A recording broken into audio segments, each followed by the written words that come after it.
Mr. Azmun Ahmad. Mr. Chairman, I have a question for Mr. Yaacob with regard to Mendaki loans. I presume at this time there are some who are unable to redeem the loan or pay back the loan.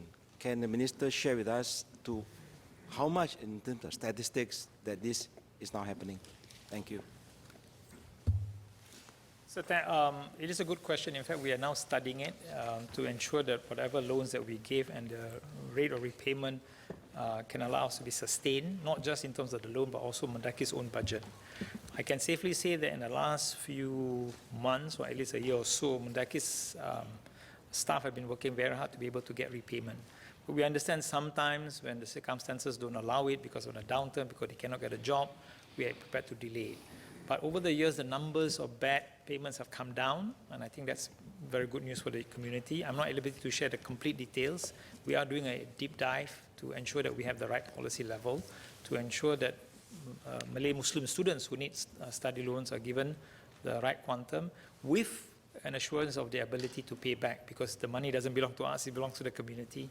And we just want to make sure that the repayment rate is in such a way that we can sustain the loans that we give out and whatever expenditure that Mendaki needs to make use of. Mr. Azmun Ahmad. Thank you, Minister, for the answer, Mr. Chairman. May I know what is the appropriate target that Mendaki has set in order to have this so-called repayment rate to be acceptable? So the overall circumstance has to do with the amount of reserves that we need to keep in Mendaki. Mendaki being a self-help group, a voluntary welfare organization, you check with NCSS, the guideline is about 2 to 3 years of reserves.